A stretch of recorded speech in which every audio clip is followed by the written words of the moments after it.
Hey, welcome to the Dropship Podcast. And if you have started dropshipping in the last couple of years, you've ran into this problem. Google suspended me. What do I do, John? I think I have some empathy. I want to give some people, I'm not even going to shout out your names, but you know who you are, in our Slack community who have been dealing with this and working through this. Heck, I've been suspended over a year, so I got you all covered. I love you. I love you. I'm giving you a big hug. Please push through this. I know it sucks. Heck, I had some people say, pretty easy to say it sucks in your position when you're raking in the dough. It sucks no matter where you are. It doesn't matter because it's illogical. It doesn't make sense. You're likely making a very small error in somewhere of your business that you're just overlooking. But what do we do, John? For all the people who are, signing up, this feels like a rite of passage at this moment. What advice can we give someone, even if it's just a hug? If it's just a virtual hug, I'm happy to give that. You see me in person in Salt Lake City at Dropship Breakthru Live. I'll give you a big hug there too. Dropshipbreakthru.com/live if you want to come get a hug from BK. But what do you do? What do you do to, tell Google enough of this crap? Yeah, look, I would echo those sentiments. It's very frustrating. It's frustrating. It sucks when it happens. I want to be clear from the start that it's an AI-driven process, and we have heard so many times from people who work at Google directly that sometimes there isn't a reason, and they can't see why. And they think your site's fine, but they just can't overturn the blah, blah, blah in the back end. And so it happens to a lot of people. It doesn't happen to everybody. I want to be clear. I see people online all the time being like, everybody's getting suspended. The world's crashing. It doesn't happen to everybody, for starters. Maybe 50% or less of people. I want to be clear about that. Like, it's temporary. It's always temporary. Like, some people do get suspended for longer periods of time. Yes, absolutely. Some people, it's a shorter thing. I don't know a single person that is permanently banned from Google Merchant Center, at least not in our membership. I don't know outside of that, right? I'm not going to comment on what other people do or don't do. Just the other day, I saw students posting, I've been unsuspended after like 3 or 4 months or something, right? And talk to them about what did they do? So maybe there's some tips in that. But you have to remember, oftentimes people do have some things they can work on, and we can touch on some of those things. But there are also occasions where you're not doing anything wrong, right? And it can be hard to tell when that is. It can be a bit confusing. I get that. But there are also, I think, some things that you should not do in this situation. And I want to be clear about those straight off the gate, because I get this question 50 times a day, it feels like at the moment. Who can you recommend that I pay to get my Google Merchant Center account unsuspended? Who's got a service? Should I pay somebody on Fiverr? I see these guys on Fiverr. Should I pay them? Blah, blah, blah. The answer is no. At this point in time, I would say do not waste your money paying somebody to unsuspend your Google Merchant Center account. At least half the time, they're going to fuck it worse than it was before, particularly on the guys on Fiverr. There's nobody that has a secret in at Google that can just get accounts unsuspended regardless. That person doesn't exist. They're lying if they say that, for starters, right? There's no inner circle or anything like that, right? And there'll be somebody out there who's listening to this going, well, I paid for somebody and then my account got unsuspended. Yeah, it was chance. I know so many people who have paid somebody for a service. I know people who have paid the same person, and there's like 3 or 4 big companies out there that offer this service as well. I know multiple people who have paid the same company to get them unsuspended on Google Merchant Center, and sometimes they can do it, and sometimes they haven't been able to do it. The times that they were able to do it, it was coincidence. I'm going to tell you that right now. So save your money is the first thing I'm going to say here. That would be my biggest takeaway here. Don't waste your time or money paying people to unsuspend you. I think that whole thing is just a scam at this point. Unless somebody can front up and show actual evidence of 100% success rate, you shouldn't pay for it. And I know why you want to. I get it. I really get it. But just don't. So look, on to the other thing you shouldn't do in this circumstance is just try and delete everything and start again. Right? I've seen people go to the extent of deleting their business and starting a new Shopify account, or trying to delete their Google accounts and start new Google accounts. Like, Google knows who you are. And they have another policy that's not the misrepresentation policy, called the circumventing systems policy, which clearly states if you take actions to try and get around our suspensions, we're going to sting you even harder. And they will do that. If they catch you out doing that, you're going to find it even harder, both in your Google Ads account, and Google Ads suspensions are even harder than Google Merchant Center suspensions to turn around sometimes. It's going to be even harder for you to get in. They'll flag your payment methods, so you have to go out and get new cards and do all this sort of stuff. They know your payment method addresses. Like, they record this stuff, right? They know your IP addresses, that you operated your last accounts from. So unless you're going to absolutely go scorched earth on everything in your life, like that's not a solution either. So, I mean, those are the two big things right out of the gate I would say don't do if you're finding yourself in that situation. What do we do then, John? Because we're suspended. Look, I feel the pain. I'm suspended on the Google AdWords side of things, if Google Ads, whatever you want to call it. But a lot of people, are seeing the misrepresentation as a good example in GMC. There's lots of different categories. Believe me, I've been suspended for quite a few of them myself. But what do you do? I can imagine it is quite deflating, especially early, when it's just like, man, I'm really trying to do something cool here. But it feels like somebody doesn't want you to succeed, right? It feels like somebody wants to, hold you down, if you will. I get it. Like, I feel for these people. And do you have any solutions that are worth doing? Is there a checklist you can go through? Is there a process by which you would start trying to figure out how you might be misrepresenting? Yeah, sure. I mean, look, there's some simple things that we can go through, which isn't always the case. But I do see people where it is the case. And I certainly have looked at people's website and said, oh, actually, you should probably do this. Or did you know that you had this on your site? So we can run through those now. The biggest thing I would say, though, like when I look at the people, particularly with longer term suspensions, who turn that around, I always ask them, what did you do? Like, what did you do?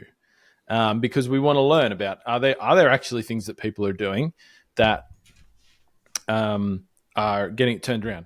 The number one thing that everybody who's in that situation says is they kept contacting Google and talking to people on the Google Merchant Center team. Like, some people are like, I was in contact with them 20 times, right? And sometimes when I talk to people who have a suspension and it's been a bit longer, I'm like, are you calling Google every day? And they're like, no, I haven't called them for like 4 weeks. I'm like, yeah, all right. Well, how bad do you want it? It goes back to, we just talked about this on our last podcast episode. How bad do you want it? Like, you have to understand that within Google, there are people at different levels. And sometimes you can speak to one person who sounds like they can't help you. You speak to the next person and they're like a font of knowledge. They're super helpful and they can actually take some action. So there are people at different levels. And if you can get in touch with them, and you can, sometimes it's hard to find the phone numbers and things like that. I get that too, but like, you really have to be like a dog with a bone on this stuff. I would just keep calling them. I literally call them every single day, because you're going to get a different person a lot of the time. And if you just get the right person, you'll find somebody. There are some great people that work there. You'll find somebody, and no, I can't give you a phone number for that same person every single time. It doesn't work like that either. You'll find somebody who will work with you and help you at least navigate your way through it a little bit. And that's the most common thing I hear from people who turn these things around. But look, the thing I'll take people back to is there's two reasons people get the suspension, and it's you want to differentiate them a little bit. You can either get a Google misrepresentation, just the broad misrepresentation thing, which is usually very unspecific. But there's also kind of like a subcategory, which is like website needs improvement. So if you get the website needs improvement one, it's usually the case that there is something on your website that they think needs improvement. And usually they'll give you a list of things that it could be. They're not saying it is those things, but it could be. And so if I saw that one, I would definitely be looking very closely. Now, if you get the general misrepresentation, it could be also the website needed improvement stuff, but it could just be something else, right? But look, first thing to say is with your Google accounts, you have to think of your Google accounts like a complete ecosystem. right? So you've got Google Workspace or Gmail for your emails you might be using. You're going to have Google Analytics. You're going to have Google Merchant Center. You're going to have Google Ads. And you've got a Google account as well with like a central place for your information. What I would suggest you do throughout those, use the same name, use the same business name, use the same contact address, the same address. Anytime you put an address in, fill out as much information about your business in all of those platforms as you can. Put profile images on everything. Like, don't make it look anonymous or anything like that. Make it look like you're running a real business, because you are. But use the same contact details, the same phone number everywhere. Like your business phone number should be whatever's going to appear on your website. Your 800 number, your 1300 number if you're in Australia, like whatever it is. Use the same phone number everywhere. And think about your billing address for your Google Ads account, right? So this is something I see like, and you might have to think about this a bit ahead of time, and it might be something that you think about temporarily, is try to use a payment method that's registered to the same address that you're listing as your business address, right? And so addresses is something I think, while I can't say hand on heart it definitively is the thing, I do think that Google maybe can identify some virtual address locations, and that they don't like that. So I always use my personal address as my business address. And yes, there is no problem with doing that for a dropshipping business. Customers are not going to turn up at your door demanding products, for example, which is everybody's big fear. Like, I don't know what you're worried about. Like, because that's where I register my credit cards to, right? Or my bank accounts sometimes. And so what Google's looking for when it's misrepresentation, one of the things they're looking for is there inconsistencies in this person's story, which might indicate that they're a scammer or they're fraudulent or something like that. And when they start seeing inconsistencies, that's what raises the flags for the AI. So you want to keep everything super consistent and remember that everything's connected. So same phone number, same address, use the same business name. Like, don't put your website name here and then your LLC name somewhere else if it's different. Choose one or the other. I'd say your website name is the best approach, right? Nobody needs to know your LLC name, really. Like, nobody cares. So there's that. If you've had Google accounts in the past, like, it's not that unusual how often sometimes I ask people this and they're like, oh yeah, I had a Google Ads account 3 years ago and it's still open and it's got a different set of contact details for me on it and all that sort of thing. Like, if you've had Google accounts in the past, either make sure they're also up to date or delete them.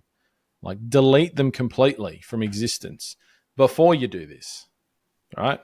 Or at least, particularly in Google Ads, if you've got unpaid builds in Google Ads, you're automatically screwed, right? Go pay them. So I'd say that stuff.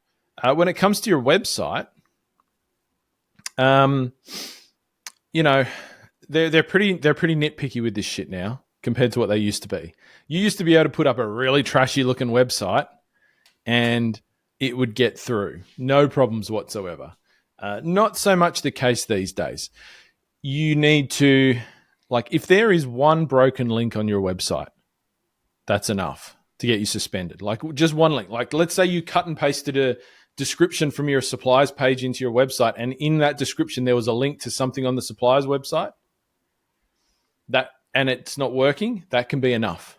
They can get your whole site suspended. So you have to go through every bit of text on your website, make sure there are no links that go outside of your website. So in the future, you may have outgoing links. On your product pages, Google does not like links that take people off your website. I'll say that straight up. That's a no-no. You've got to get rid of those. If you need to host like a user manual or a spec sheet or something like that, you need to host it on your Shopify account. You need to download it, upload it into your Shopify account, and link to it. And we show you how to do that in our course, of course. You can't link to the supplier's website for anything. Nothing in the beginning. Not a single thing. If you have like links to other pages on your site, you have to make sure they all work. If you've got any 404 error links, that's going to get you suspended. You have to look for placeholder text. Once again, you might inadvertently copy this from another website. And I do see this. Or you might have inserted a block on your homepage and you've forgotten to update it, and it's still got the lorem ipsum stuff in it. That will get you suspended. If you've got images that are of a very low quality or they're too small, you need to fix that. Take them out. Like if they're a little bit pixelated or they're just really small, like 200 by 200 or something, you need to get rid of those. Fix them. Like product images, any images on your site. If you've got placeholder images, I do see this as well. Sometimes people, they build their homepage. They're in a rush to set up their Merchant Center account. They go and set it up, and they've left like a little placeholder product image in one of the things on their homepage. Like the featured products thing. They've only got 4 products, but there's space for a 5th, and there's a little placeholder. That'll get you suspended. You got to fix that. So, what else could there be? I'm over here scrolling our Slack, John, looking for things. Not to cut you off there. You're hitting every single one of these. So if there's anyone to listen to on the subject, it's you. Like you're getting all the emails, you're getting all the complaints. You're the one who's probably deep diving into websites. I know I deep dive into a student's the other day. One thing I found was like, they were like, you can find our returns policy here. And there was no link to here. Like, you know what I mean? Like I wouldn't call that a broken link. That's not a 404, but you're like saying, hey, come find this stuff here, and then not showing anyone anywhere to get to. I do think it's like ticky-tack stuff that 5 years ago didn't matter.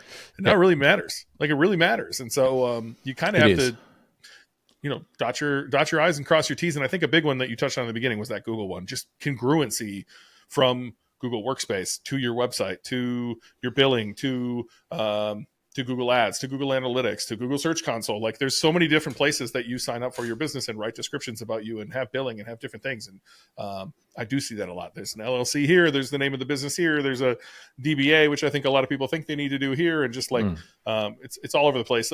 And then, a UPS store address here, or a virtual mailbox here. And, our credit cards are actually, the billing address is here. That's not our virtual, like there's a lot of incongruencies, I think, in people's setup process that probably leads to this as well. Yeah.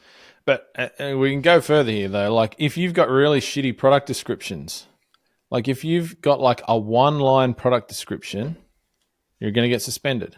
Like Google is edging this more and more towards, there's a chance you'll get suspended, I should say, because I do see people who don't get suspended who are doing some of these things wrong. That's why I say it's not like a consistent approach here, but when you read the website needs improvement policy and the list of things that they can pull out, product descriptions can be one of those things. So I think sometimes where people get into trouble here is they rush. Like you get your first few suppliers on board and you're like, oh shit, yeah, now I can go and launch my business and I'm just going to whack everything on in a really quick way. And then while I'm doing that, I'm also trying to open my merchant center and I'm going to rush through that to try and get to the point where I can run ads because I want to start making some sales. And I want to start making money. And I get it. You do. You really want to. Particularly at the start, you have this really warped sense of time. You're like, everything's got to happen tomorrow. You need to take your time. If you rush this process, you're going to make mistakes. You're going to miss things. You're going to fuck it up, right? Don't open your Google Merchant Center account or your Google Ads account until your site's set up. Like I see people do this as well. Like they jump ahead and they're like, I'm still building my website, but I've gone and opened my Google Merchant Center account and I've set up my Google Ads account and I accidentally set up a campaign in there, but I forgot to pause it and I didn't put my payment details in and your accounts get suspended. Like go through the steps. Build your site, load your products, do a good job of that. Go back and review your site. Make sure you've done all of these things that I'm talking about. Then go and open your Google Merchant Center account, because as soon as you open your Google Merchant Center account and hook up a feed, Google starts crawling your website, right? Like the Google shopping stuff side of Google starts crawling your website. And if there's even one little error, or there's an inconsistency in a price on a product between your feed and your website because you're still setting up your products and you're still uploading prices, like even if it's a temporary discrepancy, they'll sting you for that, right? If you've got a difference between your tax settings in your Google Merchant Center and your Shopify site, like you set up a tax setting for a state if you're in the US in your Merchant Center, but you forgot to do it in Shopify, that's going to come up at checkout. They'll crawl your checkout. They're going to find that. They're going to suspend you. Shipping rates. If you've got inconsistencies in your shipping rates between Google Merchant Center and your website, that's going to get you suspended. Their bots add to cart, they go to checkout, they see if all of the numbers line up, and if they don't, they suspend you. So I think for a lot of people, attention to detail, and you need a lot more attention to detail than you used to, 100%. It does catch people out. And so you just have to go, before you go through that process of opening your Merchant Center accounts and submitting a feed and doing all that sort of stuff, you just need to go through your site with a fine-tooth comb and just think about, like, is everything lining up? Is everything congruent? Do I have anything that I'm missing? Do I have anything that looks really low quality? Sometimes, like, I see people who get a bit color mad, and they'll have like a section of background, like let's say in your header, where you have a section of background, and then the main menu is like a color that doesn't contrast with the background. So it kind of sits into it a bit, and it's hard to see the links and things like this. That will be a website needs improvement thing, right? The use of color on your website. That's why I say, like, don't make your site like some crazy rainbow that a 5-year-old would draw with some crayons. Just go for 2 colors. Keep it simple. And make sure all of your colors contrast. If you have links, make sure they're human readable. Like, the colors are human readable. Because that can be a thing as well. That can lead to what Google would call like a low quality experience. And they're looking for that. They've brought quality into it, right? This is where it gets tricky sometimes, because quality is subjective. In like something I might say is high quality, somebody else might say is low quality, and vice versa.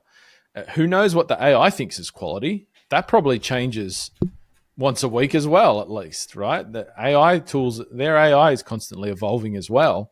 And so who knows? So you really have to think about it from that perspective too. Like, it's not just do the ones and zeros line up. It's also like, if I looked at this, is there anything that I would look at and go, holy crap, that's terrible, or that's not usable, or if I looked at that, I wouldn't know what it was talking about. Like, if you've got a 1-sentence product description because you're trying to rush and get to the point of launching, and you're like, oh, I'm going to go back and put a proper product description in there later, that could undo you, right? Got to take the time. Spending a couple of weeks at the start to get everything right is better than being suspended for 5 months. You know what I mean? How much do you think copy and pasting from the supplier is a big deal, John? Like, their AI 100% can say, we have this indexed probably by a few different people, because there's a ton of lazy people out there. I don't know if that's a suspension worthy, but I assume they're looking at that saying, look, we don't need another person saying the exact same thing in our index. Yeah, it might be the case. I can't hand on heart say it is, but at the same time, I could show you tomorrow, like, plenty of examples right now of people who are getting their stuff approved with no suspensions that are doing that. Like, that's what we've always done, like, for most people. And no, I don't see enough evidence that that's the case. Possibly where it's a low quality product description, like I say, like, it doesn't really say anything about the product. And it's not clear what the product is or what it does or anything like that. I think I kind of get the sense from the language that Google uses in their policies that could be the case. And so if you've just cut and pasted that, then yeah, that could be the case. But I don't think it's simply existing in Google's index already is a reason. No, because you can go out and find in any niche multiple sites that are running ads right now that have the same product descriptions. So if it is the case, it's clearly not something that's applied in a blanket sense. No. I think other things can we hand on heart say any one thing is or isn't the reason? No, because Google doesn't publish any of this stuff, right? There's no sheet of this is every little thing that our AI is looking at. And when you talk to people at Google, a lot of them say, we don't know what the fuck it's looking at, right? Even their own employees, people on the Google Merchant Center team at some level, there are people there who don't know what it's doing.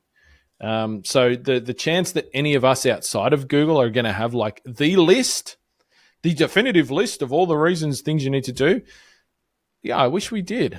I wish, but obviously Google is never going to do that because the point of this is to catch people out.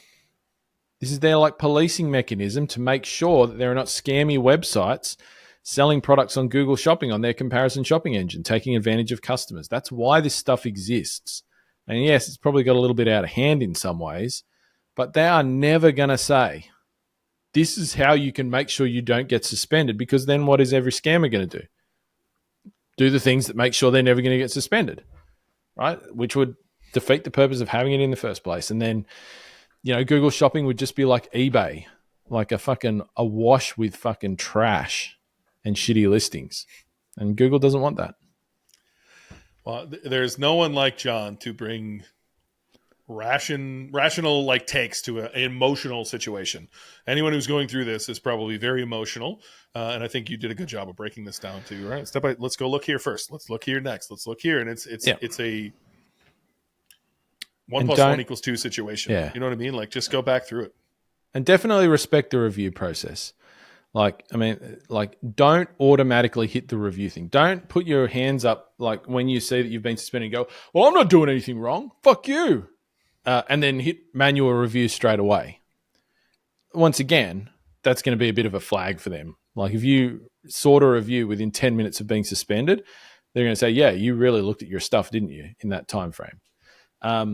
And then if you do go through the review process and it's not successful the first time, don't do a review straight away and just go, well, I can't work it out, so I'm just going to try again. Get on the phone, talk to people at Google, keep talking to them until you get some answers. And then once you've got that, go for another review. But I want to switch gears a little bit here and talk about, like, what else should you do when you're in this circumstance? Because this is one of the bigger problems that I see with people is I talk to people who are like, oh, I've been suspended for months and months. It's really frustrating. I can't work out what to do. What should I do? And I talk to them a little bit about that. And I'll say to them, what else have you been doing? And they're like, well, nothing. I need to run Google Ads. I can't do anything else until I've run Google Ads. My business is over if I can't run Google Ads. And I want to be quite clear. That's simply not the case. If you're suspended and you've been suspended for some time and you're doing nothing else to grow your business, then that's your own fault, right? I mean, Google Ads is great in the beginning. Google Ads are not required to build a high-ticket dropshipping business. Like, people, and I get why people think this, because every guru out there doesn't teach anything other than Google Ads because they don't know how to do anything other than Google Ads because they're just basic. Like, Google Ads is a traffic generation source for a high-ticket dropshipping business. And we use it first because you can switch it on and off. And so it's useful in that sense. And it's useful to make some sales and it's useful to learn about your business. But it's not the be-all and end-all of high-ticket dropshipping. If you get suspended, keep calling suppliers. Put more products on your website. Start doing SEO. Find some good keywords you can rank for and start ranking some pages. Yeah, it's going to take a bit longer than running ads would take, but just get to work. Like, pull your finger out and work hard at that. You're not spending 3 hours a day trying to get yourself unsuspended on Google. Like, either you're doing something or you're not. If you're sitting there waiting, don't tell yourself you're doing something. You're not. So get to work. Like, spend 3 hours a day doing SEO on your site. Put on more suppliers. Like, load your site up. Make your site awesome so that when you do get unsuspended, work on your offer. Research competition. When you do get unsuspended, and you will, you're just going to hit the ground running. Right? And you're going to use those Google Ads to just pour on some more fire, right? But whatever you do, please don't get suspended and then just throw your hands up and go, well, fuck it. This high-ticket dropshipping thing isn't going to work because I can't run Google Ads. It's just go and run ads on Bing, like, for a little bit. Yeah, it's not the same, but it's something. You can still make some sales there, right? Like, there's so much you can still do. If you're committed to building this business, you don't need Google Ads. Thanks for listening to the Dropship Podcast. You can find all the show notes for this episode at dropshippodcast.com. And if you're ready to take the next step in your dropshipping journey, we invite you to join us inside Dropship Breakthru, where John and I will walk you through step by step in starting your own high-ticket dropshipping e-commerce business. But that's not all. Dropship Breakthru will also teach you everything you'll need to know to grow your business and take it to the next level. So head over to dropshipbreakthru.com and sign up for our free training that will help you take the first steps towards building and growing your own profitable high-ticket dropshipping business.